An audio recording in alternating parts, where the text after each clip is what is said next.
Welcome back, all the participants. So let us continue.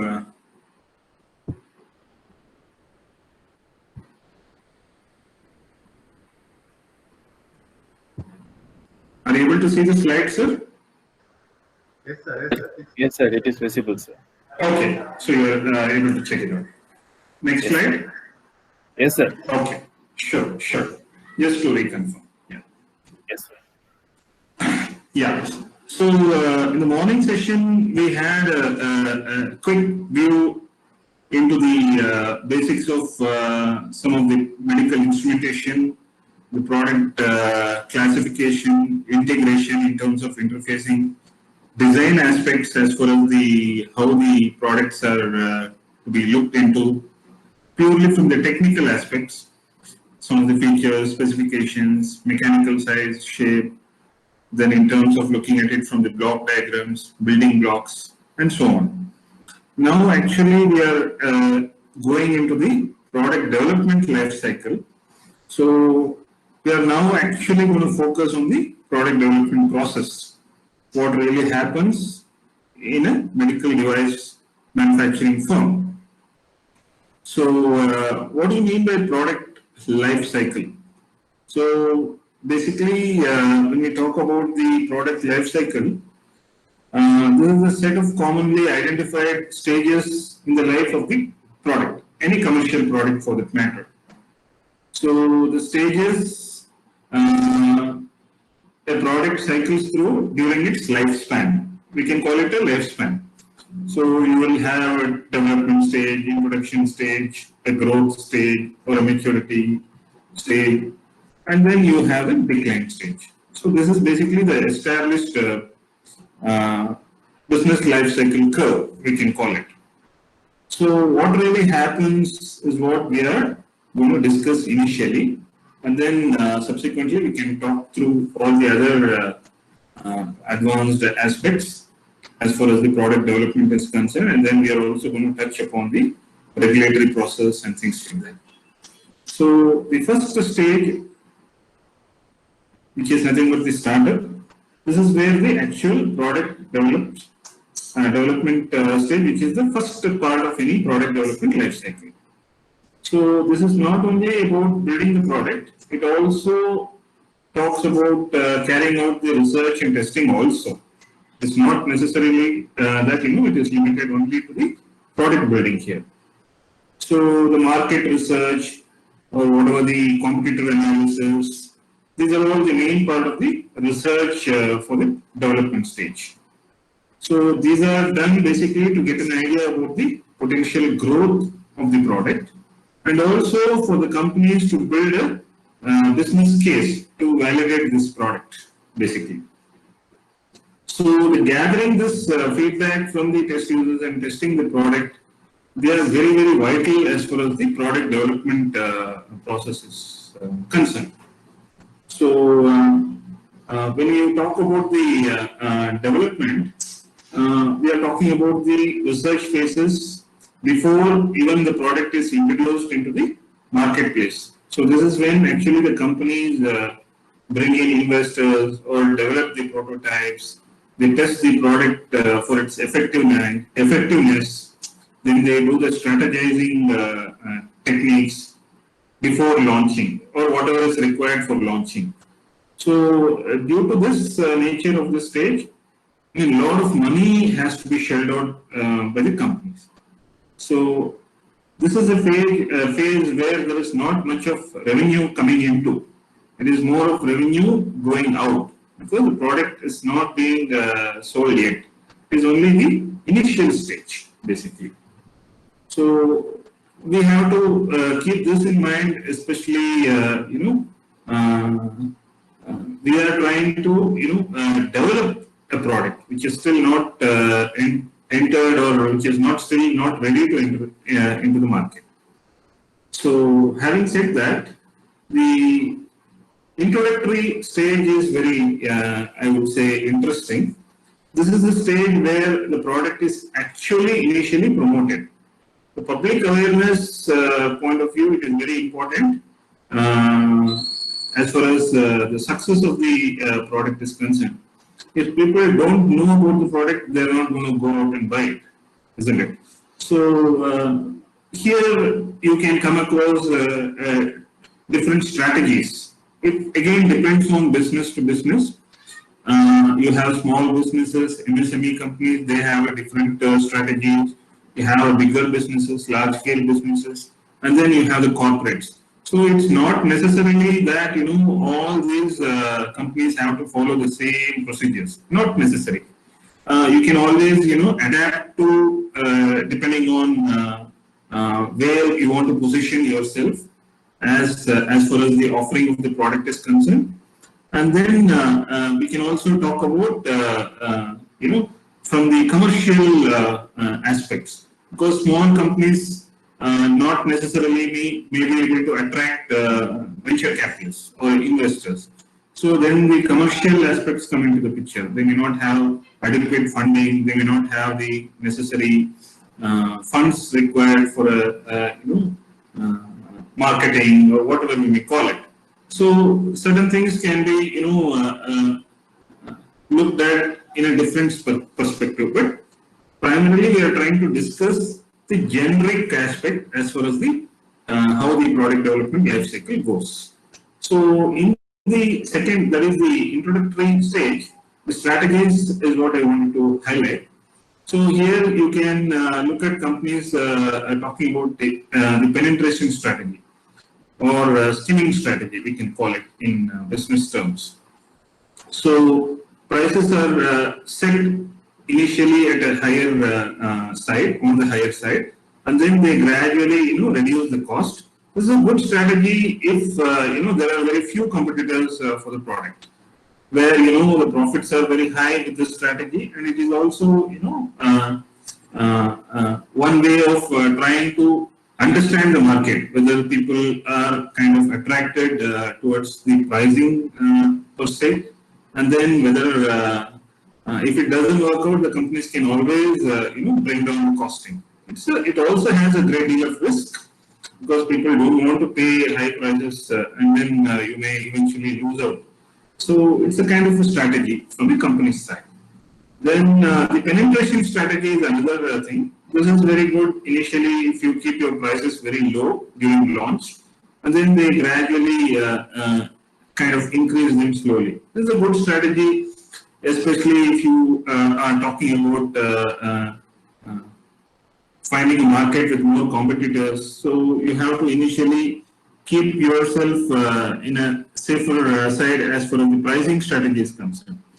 So because the bigger players will control large portion of the market. So profits are not a big concern under this strategy. So the most important thing is to get your product known to the people without worrying about making money initially. So this is as far as the startup is concerned. Then you have the growth stage. So the growth stage is where actually the market share of the product starts to grow. In the sense, as I mentioned, large amount of money is spent on advertising. You want to focus your campaign. You want to hit your target audience. You want to kind of also compete with the existing competitors and also your existing customers for some other products. And you want to sell some of your niche products. So there are several channels of how you want to advertise your product. So purely these advertising channels that you choose will take you, depending on the product, the industry, or the budget that you basically have. So nowadays with social media channels and networks like Facebook, Twitter, and a lot of YouTubes and things like that, digital media is also a good way of getting your products promoted than the conventional traditional advertising methods. So where a brochure, a magazine, a newspaper ads, and things like that, gone all those days. So now things are totally different. You're talking about being tech savvy here and trying to look at things from a totally digital perspective. So the best and the cheapest way for your product to be advertised is through the word of mouth. That we all know that. And this can be done only when your customers trust you. So you need to have that trust factor, and then that is when they're going to enjoy this journey. So that is very, very essential. And then if you're successful with the strategy, you're going to see increase in the sales. So that is where the actual growth happens. After a period of whatever the ongoing sales, eventually you will start having your share in the market. That is when it is going to get stabilized. So once you get to this point, basically that's when the actual maturity, we can call it a maturity stage. So in this,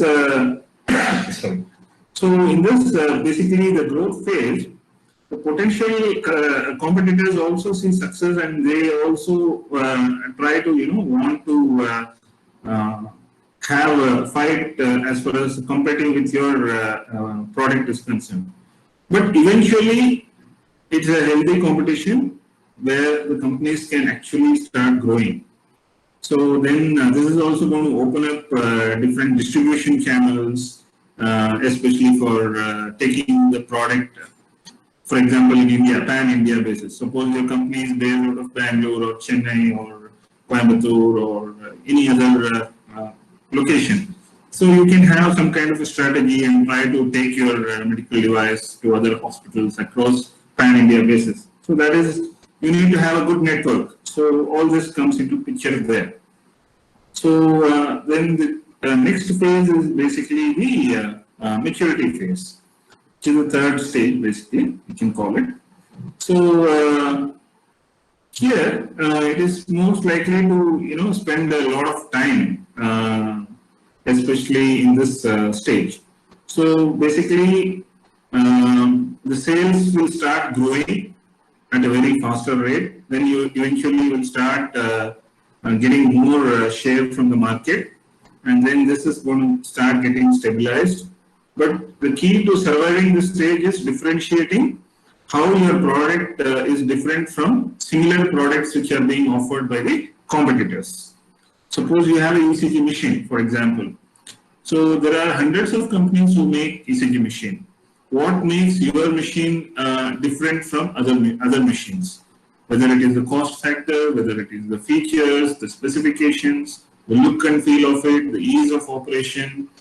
A lot of things have to be kept in mind, and that is all going to eventually decide. So that will be the kind of the way the market looks at. So this is very, very important. So when the sales start to stabilize, you need to go back to your development stage again. So that is when you will have to have some updates, upgrades, then kind of do some tweaking around with the features, specifications, because technology is evolving so fast. Yesterday's technology is getting obsolete today. So that is how the technology is driving this industry. So when you talk about the life cycle of the product, this phase is very, very important. Eventually, this is going to decide the success. So you need to have a good analysis of your product, especially the sales performance and things like that. This is something which will also help you to innovate new features, as I mentioned. So if you don't do that, then you are most likely to reach the decline. You're going to go down. So that is very, very dangerous. Eventually, any product will meet that phase of decline, but how long are you able to sustain here? That will kind of eventually fetch the reward, especially from the business perspective. And then you are talking about the decline. This is the stage where the sales of the product starts to fall down. So everyone would be already aware of this product. Either they would have bought your product or they would have bought some other company's product. And then if any company is not able to periodically upgrade, then the customers will start losing interest. And then eventually, the market share starts coming down, and then people will kind of forget whatever the product that any company is trying to offer. So ideally, between the maturity and the decline stage, you will have to restart this production development. Else, it is definitely going to go in for the decline. Especially some companies, they decide to withdraw their product completely, especially when they kind of hit a low, especially after the downturn, what they see. So this is another aspect as far as the we can call it a saturation stage also, and then the decline happens. So that is very unfortunate for any companies, but then this is how the life cycle is. So when you talk about the product development process, especially you have the planning process. Basically, we can categorize them into 5, like concept, research, analysis, development, and launch. So when you talk about some of these kind of stages, where you plan, develop, evaluate, then you launch, then you access it, all these are all part of the cycle. So, for example, when you talk about the planning concept, this stage consists of the work that needs to be done before development commences, basically. So, when you're trying to conceptualize, you want to make sure you have a good business case for this product, a solid strategic plan that is available, and you're able to give your startup the best chance for its success. So you have to begin your market research, competitive analysis has to be carried out, and you need to have fair understanding of the market and the key players. So this research will need to, answer a lot of questions that will come up eventually, especially companies who are into medical device. Like, who are your target audience? Is there a need for your product? Can it be validated? And who are going to be your competitors and things like that. So all these small, finer elements has to be looked at. Then your research also should look at the cost of the production, the price points come into the picture. And then once these vital points are addressed, then that is going to be kind of creating a business case for you. You need to have a proper roadmap, a strategic plan before development begins, and all the dynamic changes that happens into the market. You should always be on your legs. So you should kind of be wary of all the uncertainties that are happening. So that is another aspect. Then when you talk about kind of development stage here, this is something like the product, be it software or hardware. It is not kind of a very straightforward, but then it is a process. You cannot have a magic wand to come out of with the solution immediately. That is not possible. So you need to bank on. You need to have patience. You need to have a lot of faith, especially belief, trust that you are eventually going to hit the goal, hit the target. So the product needs to be broken down into its features in terms of its specifications, and all these things have to be looked at. Only then you can take a decision whether to go or not go. So this is like incubating idea or killing the idea. So all these kind of aspects. These are all some of the terminologies that are commonly used in corporates. So all this is important, especially we need more entrepreneurs to come out and start a lot of indigenization work, development process, subcontracting.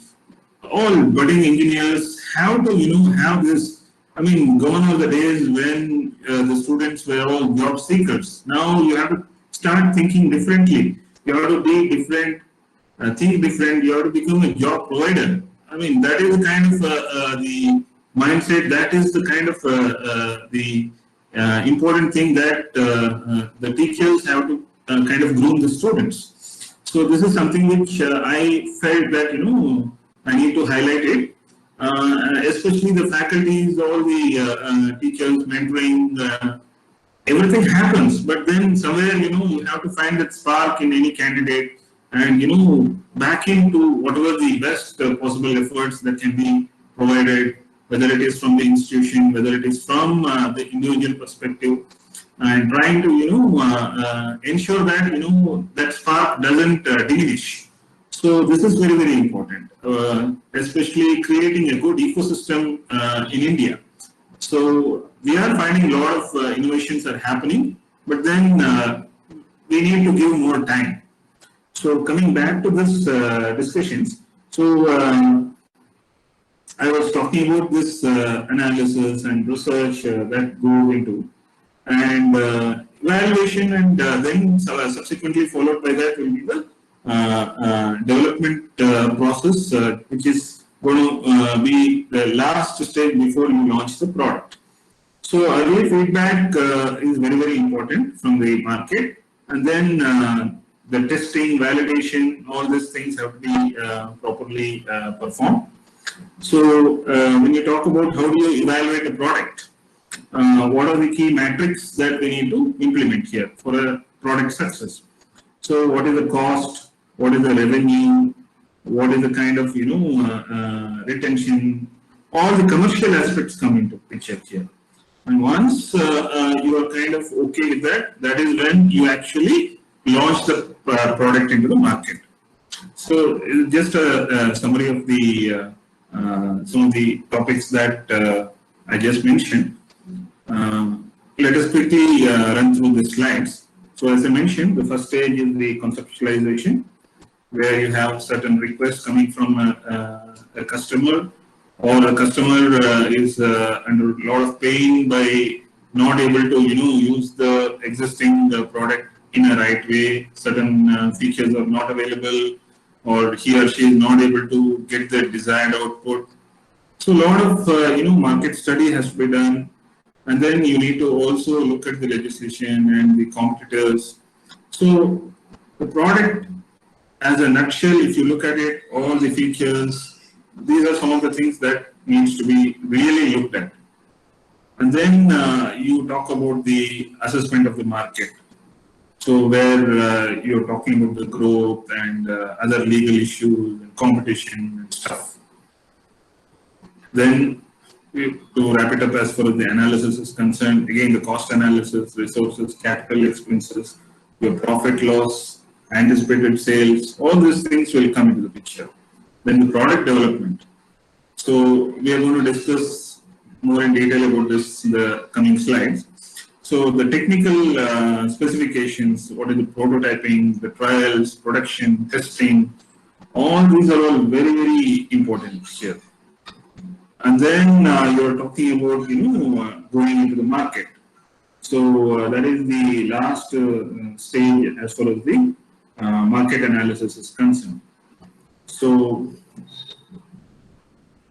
let us kind of highlight some of the key aspects, especially from the manufacturing side, from the development side. First, we need to identify what is the type of product that we need to develop. Then once we have clarity, then we need to understand the market requirements. So whether this product, whatever we are planning to do, will be required by the end users. So whether people will be interested to buy, what is the scope for it, who are the existing players in the market. Let's say you're talking about indigenization. The moment you start talking about indigenization, there are not many players in India. Mostly, most of the medical devices are all coming from outside India. So you definitely have a good chance, good opportunity as an Indian firm to have a level playing field. So that way, the competition is very, very less. So the existing players. Then the most important part here is the specifications, the cost, and service. Service is very, very important. See, there are days, where companies used to come, sell a product and disappear. And the end user will call the companies, and then unfortunately, because of various reasons, they don't provide service. That is a big setback as far as the, the backup is concerned. So we need to have or ensure a good service support for the maintenance and things like that. So all these are all key points when we talk about the product development life cycle. So the most important part when we start looking at it is the design aspects. We have already covered some of the basic things, and moving forward, we need to categorize the design into three parts. One is the electrical design, second is the electronics design, and third is the mechanical design. So, as the name says, it is very clear. All the electrical aspects can be categorized separately, the electronic aspects can be categorized separately, and the mechanical aspects can be categorized separately. Of course, there will be a handshaking between all these things, but then the basic, the outline has to be very clear in terms of design. So, one has to have a look at all these things very, I would say, from utmost care. Of course, this is something which we already discussed, the competitive products. This is very important, especially from the engineering perspective, from the technical aspects. So, we all have done a lot of smaller projects, prototypes, and things like that in our academic years. And the students also would be, doing a lot of small projects, mechanicals, and a lot of, devices. So eventually, they need to have a good, sound understanding of all this process. So a lot of this product development courses are being offered by many institutions in engineering colleges. There is a separate course for product design and development. So this is something which has to be, taught to the students. So of course, with whatever the limited time that is available for the students to perform their experiments and things like that, they have to go beyond that, beyond the functional verification what they do. They have to be exposed with all these technical aspects which actually the industry expects or industry requires. For example, schematics. A student should be capable of designing his or her own design, and then do the routing, and then get the Gerber done, and then send it for PCB fabrications. Of course, this is something which I kind of find many students are well versed. How to do the mechanical drawings. One need to be good in all the softwares that needs to be, especially with 3D and things like that. All the drawings, these are very key. That is what is going to eventually decide on the shape and the mechanics of your product. And then you have to do all the processing, the layout, the simulations. All these are all the kind of other important processes that is going to complement your product design process. So when we talk about simulations, this is going to save a lot of money for you, because practically it becomes impractical for you to go on and on with a number of iterations as far as the design is concerned. So you can simulate, whether it is electrical or electronics or mechanical, you can always simulate and try to arrive at a kind of a more optimum design plan. So, and then you're talking about, choosing the materials or sourcing the materials. Here we are talking about, purely from the product development aspect.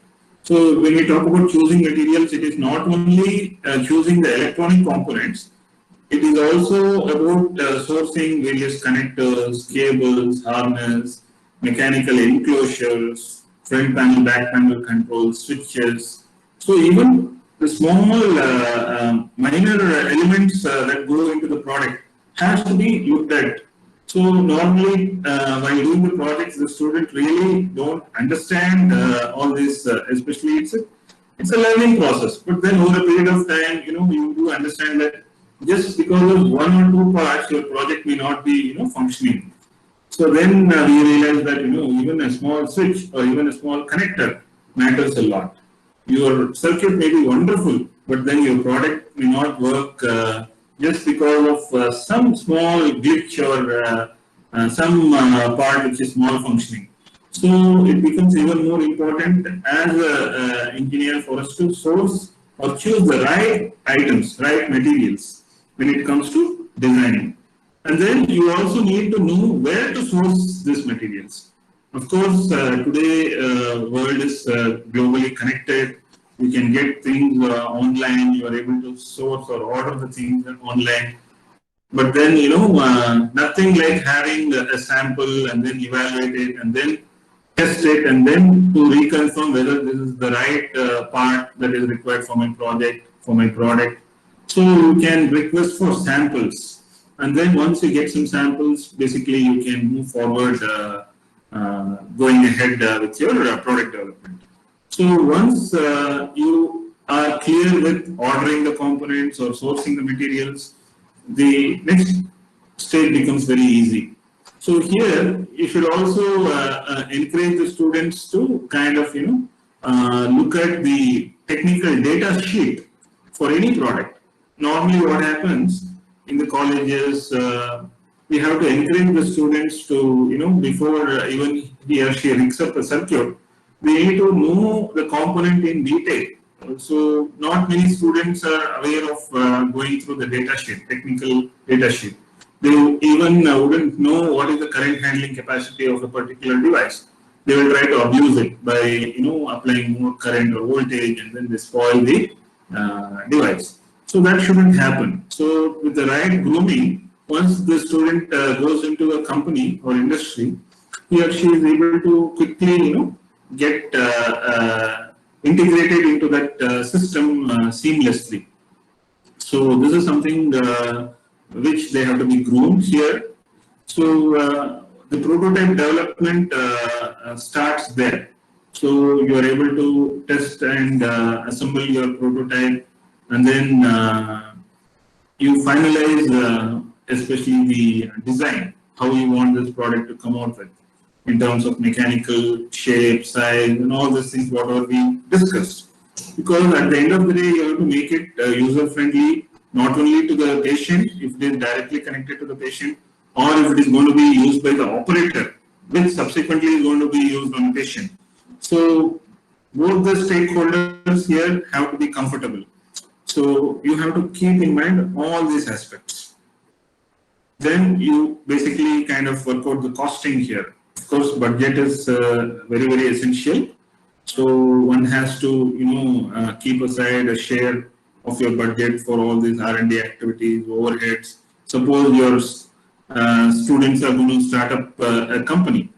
So funding is available, but then how do you go about? You need a good a mentor who can guide, who can ensure that the proper money is not wasted by without any planning. If you try to kind of put money into certain activities, it will eventually erode all your resources, and then you hit a roadblock.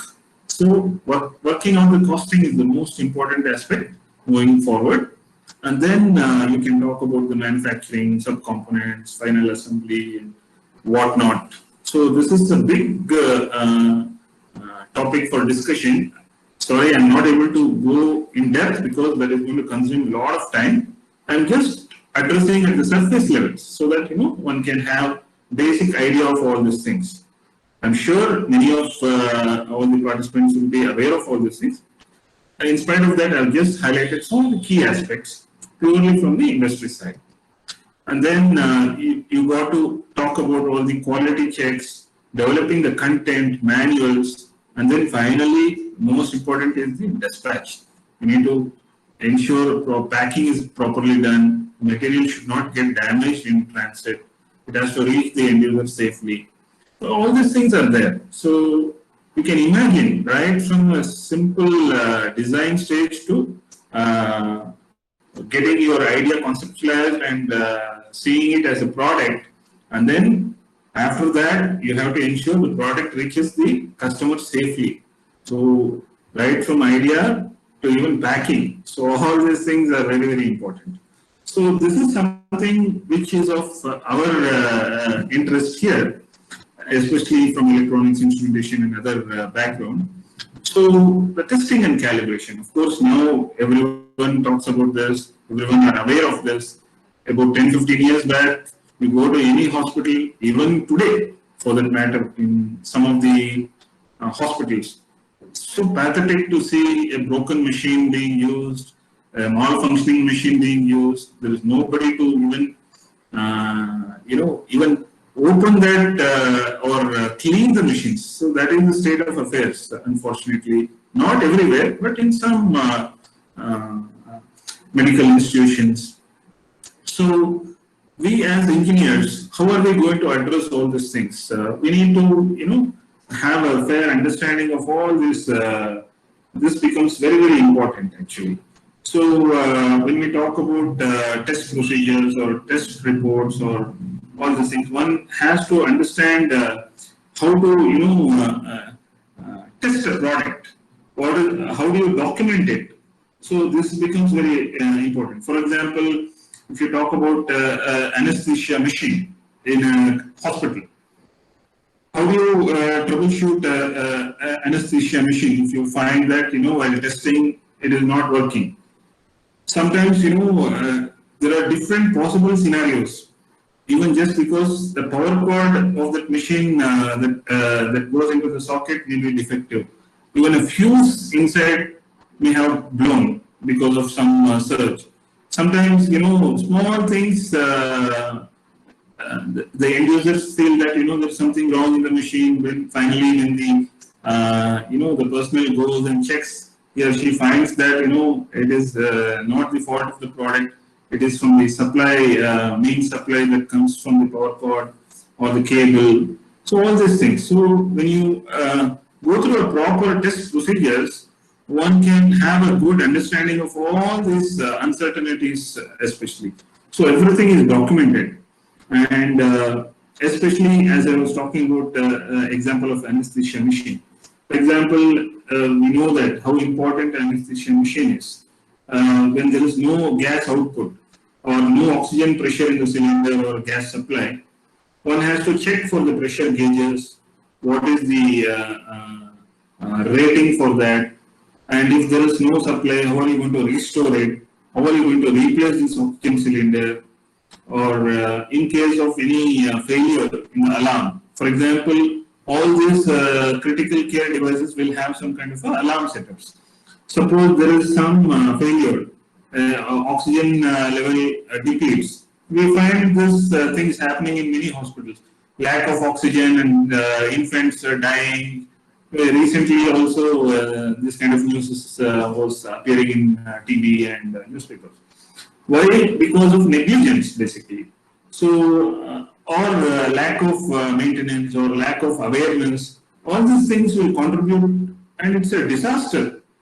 It is an irreversible disaster. So this is where a proper testing and the documentation really helps. So you need to have a periodic checks, and then you can ensure all these kind of failures are reported, and then they are well documented, and you are able to call the biomedical technician and fix it. So when it comes to the product development stage, it is finally the engineers who are going to develop this. So one has to have all these safety measures being made available in the product, especially whether it is an alarm, whether it is a display, input, output, all these things come into the picture. So if it is kind of a critical care, even more safety measures have to be adhered to, or it has to be implemented. And then eventually we are talking about the calibration procedure. So we all know how important the calibration process is.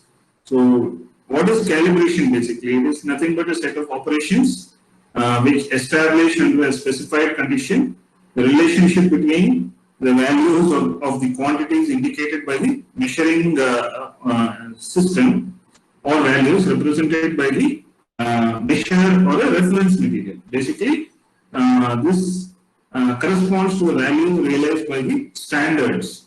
So, in its purest sense, we say it is nothing but a comparison of an instrument to a known standard. So, this is what the ISO, the International Vocabulary of Basic and General Terms in Metrology, that is how they define this. So, a lot of things go into, especially when you do some of the basic testings. I'm sure we all have fair idea about all these things. Like for example, what could be the accuracy, precision, errors. It can be systemic error or a random error.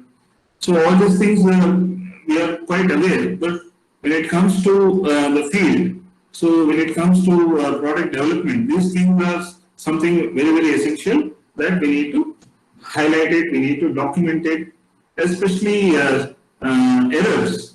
So for example, errors can be introduced by the instrument itself, because of which, incorrect use or incorrect use of the measuring instrument, something wrong really, triggers a chain of wrong happenings, which is not essential. Which is not desired. Then you have random errors, human induced errors, gross errors. There are so many other minor aspects that come into this. So standards, all the various tests that are performed in the labs. For example, a product that is being used by our armed forces, because the product is used in extreme weather conditions in minus 40 degrees, minus 50 degrees, or let's say 45 degrees or 50 degrees in kind of a desert conditions. Your product has to be rugged. Your product has to ensure that it withstands all this wear and tear, whether it is environmental, whether it is physical abuse, whether it is whatever it may be. So all this has to be tested. So we normally, as an industry, we get these tests performed in various labs. So these labs are all accredited labs by government, NADL accredited we call it, and then there are centers like ETDC, where they have all these test facilities, where the master equipments are available, and you take your equipments and you check for its performance. They perform a lot of tests like high temperature test, low temperature test, drop test, all roadability tests. They even check for all the salt tests. What happens in case you're using your product in moisture? If there is moisture in the air, does it really affect the performance? So all these are kind of eventually tested, and then you are going to get a certification from the respective body that so and so equipment is fit for using, and then that's when you are going to establish a kind of I would say a confidence in the end user that this product is really certified, and then they can without any fear or anxiety they can start using it. So this is the kind of the minor aspects that one has to look at. And then certification. Certification, of course, now India medical device regulatory body and things like that, they have come out with new set of norms and guidelines. Earlier, we used to only have this kind of CE certification, wherein it is very difficult for Indian companies to go into for CE certification, especially with the lack of funding. One has to shell out close to 20 to 30 lakhs, especially depending on the product type. And then it becomes very difficult for any startup to initially keep aside so much of funding. So, but nowadays the Indian government has come out with a lot of its own regulatory standards, because CE is more for the Western countries. We don't actually need CE certification, but then doctors or clinicians still expect that with CE the product can be easily accepted. So that it's only for the acceptance. But now with awareness, I'm sure slowly you will find a lot of Indian products also penetrating into the market. So we can take a small case study of a CPAP machine. I'm sure many would be aware of what is the CPAP machine. CPAP machine is basically used for a therapeutic application, where is used for treatment for patients who have sleep apnea. They have breathing problems during sleep. They are not able to sleep. So these machines are connected to the patient, and then a kind of the airflow is ensured, which will help the airways to open and the patient is able to sleep properly. So basically, this machine is kind of which will help the patients to sleep comfortably without any snoring, without this is going to significantly improve the quality of sleep. Especially we find that the patients suffering from sleep apnea, they tend to sleep in the daytime, and also this is going to eventually reduce the blood pressure. So what is it composed of? This is composed of a mask which can be fitted over the nose and mouth. Also it comes with a tube that goes into the machine. It gets connected to the machine's motor, and then the motor that blows the air into the tube. This is basically how it. Now, considerations for designing. I wanted to just highlight some of the key aspects for design related work.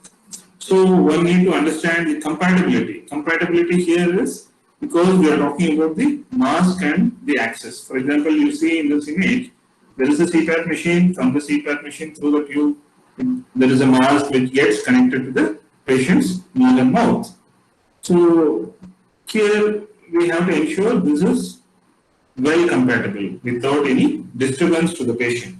And then, of course, this machine, you have a motor. So ideally, you don't want noise coming out. Much of noise will be again disturbing to the patient. So, and then you can talk about a humidifier, which can be built in or external, and it has to be portable. Again, the shape and size and weight comes into the picture. The ramping, especially the pressure, has to be built slowly to whatever the set limits. So patients will have difficulty initially to get used to this CPAP machines, but over a period of time they overcome that, and then they are able to easily get used to that. So there are a lot of sensors, the feedback that comes from, especially when you're talking about exhalation happens. It should be a relief. It should not be a pain for this patient. And then the heated tubing, there is a temperature sensor there, and then you have the mask, whether it is on or off. The moment it kind of gets displayed, there can be an alarm. There can be a leak compensation by confirming to the whatever the constant pressure that is set, and then the data recording. So the main components of a system, for example, the mechanical components here. We are talking about patient or the operator's safety, and also the portability. It should be easily carryable. So there should not be any sharp edges, or there should not be any interference as far as connecting the tubes and plugins are concerned. And then you are talking about the electronic and the electromechanical components, especially the reliability, the power dependency, whatever the electronics that goes into. You are supposed to, ensure that, it doesn't draw too much power. So all these power optimization techniques has to be kept in mind. Then you have the software components. Software components, you are talking about the operations, how you are going to use this equipment. There should be, it should be very easy, user friendly. That is very important. And then the power supply components. This is another important aspect for any product, for that matter, whether it is small, big, large. The power supply is very, very key. So you have mainstream battery operated. With battery operations, ideally it should run for more than 4 or 5 hours. It depends on machine to machine. So the block diagram, we are able to see how this CPAP works. We are looking at the block diagram here. You have the various sensors that get integrated into this, motors, drivers, the interfaces. You have the microcontrollers, then you have the display keypad. So this is the same thing what we are seeing here, the CPAP machine, in terms of its block diagram. And then the prototype development process. As I mentioned, the right selection of the components, finalizing the electronic design with the firmware. You need to finalize the mechanical design, then construct a prototype. You take this product and test it in the lab, then do the field testing of this prototype. And if there is any modification required, again you have to repeat this procedure, the lab test and the field test. Only then your product is ready. Specifications, very important. We need to understand what is the operating temperature, what is the operating humidity, range, atmospheric pressure, all small points, but then it is of prime importance. And then what kind of, the modes of operations are available. This is just an example that I have taken up. So this kind of case study can be extended to any product, and then you will be able to understand the product development process. So now coming back to this main agenda as far as the quality system regulation for medical devices are concerned, this is very important. So what does it do? This basically, it is like a FDA approval, Food and Drug Administration. This is US from US. This is a governing body protecting and promoting the public health. So similar things have been now, designated for India as well. But then what it does broadly is to provide a framework of basic requirements for manufacturers. And then it is harmonized with the ISO 13485. ISO 13485 is basically for medical devices, quality management systems, its requirements for regulatory purposes, and then the flexible regulation, whatever we are going to talk about. Here, it becomes very important for us to understand some of the glossary of the definitions and things like that. So let us quickly run through this. Because we are talking about medical devices, so there are some things like, what is a finished device? Finished device means any device or accessory to anything that is suitable for or capable of functioning, whether it is packaged, labeled, or sterilized. What they will clearly define who is a manufacturer. Manufacturer means any person who designs, manufactures, fabricates, assembles, and process a finished device. So you can just go through these definitions.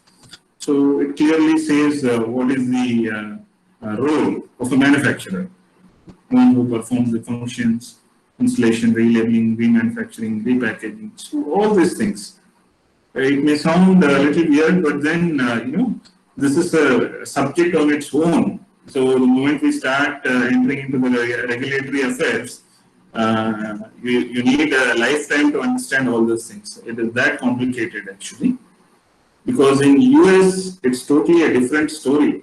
In India, of course, slowly people are getting aware of this. And for example, what is a quality system? It means like, organizational structure, the responsibilities, procedures, processes, resources required for implementing this quality management. Then what is quality control? We would have heard QC. The QC is nothing but quality control. Here, this is where test or the inspection of the components or the finished products versus the approved specifications. Then you have quality assurance, where you manufacture quality into a product. So QS, QC, QA. These are some of the commonly used terminologies. Then you also should be aware of the types of medical equipments in terms of the classification purely from the regulatory side.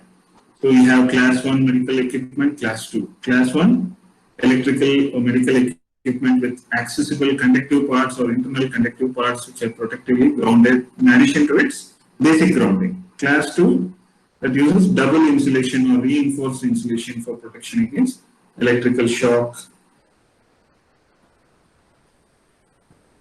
So bottom line is, it's your quality system that is going to decide. So a manufacturer must develop this quality system commensurate with all the risk presented by this device, the complexity of this device and manufacturing process, and size and complexity of this manufacturing facility. So basically, there are 4 major subsystems. We have the management controls, design controls, production and process control, and corrective and preventive action. We call it CAPA, CAPA. So every subsystem will have a purpose. For example, you talk about management control. We talk about management control, you are talking about providing adequate resources you are ensuring the establishment and the effective functioning of a quality system. Then you are talking about how to monitor this quality system and make the necessary adjustments. So why do you require it basically, you may ask. So it is required especially to establish a quality policy, objectives and the organizational structure. So you also need to establish this appropriate responsibility and authority. So you need to appoint a management representative here and you need to provide adequate resources. So you need to conduct management reviews, you need to establish a quality plan and quality systems. You need to conduct quality audit, and you need to have sufficient personnel with necessary education, background, training and experience. So all these are all, very, very essential, especially when you talk about from the industry perspective. Medical device manufacturing is not a joke. So there are so many other constraints. For example, you talk about design controls. The purpose, as we know, the name says, you need to control the design process. So you need to ensure that the design meets the user needs, intended usage, and specified whatever the requirements. So you have to establish a plan here which can describe or which can look at the design and development activities. You need to identify the design inputs. You need to develop the design outputs. You need to verify the design outputs that meets the design inputs. So these are all some of the terminologies. I'm sure this is all kind of little away, but then these are some of the things that that has to be exposed from the student perspective. So once you understand this, you can ensure your product can compete with all the global giants. So they will not reach that stage in 1 day or 2 days. With years of efforts, with years of undergoing all these policy decisions, management controls, quality. Eventually, it is all about quality. So finally, the quality. If you have a good quality product, I'm sure any customer wouldn't mind paying that extra buck for that. So our industry, our Indian market should be quality conscious, should not compromise on the quality. So all these are all to ensure that quality is to be addressed. So when you talk about the design controls, I was talking about the control reviewing design results. Basically, you're talking about the transferring the design for production.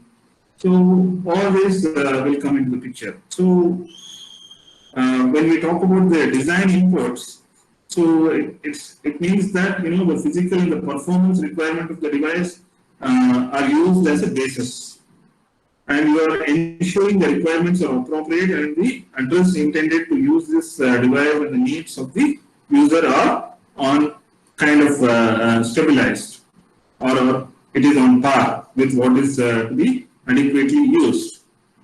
So like this, you have for production and process control, CAPA, we call it corrective or corrective and preventive action. So, for example, production and process control, you need to manufacture the products that meets the specifications. So it has to be adequate. You have to validate, you have to monitor and control the manufacturing process. So develop, conduct, control, and monitor. We can sum it up that way. So just to give you a hint, I just highlighted some of these kind of major subsystems. We cannot, of course, go in detail into all these things. Idea was to give just a glossary of all these basic things that a company really looks into before launching a product. So this is the flow of a product development process. Thank you.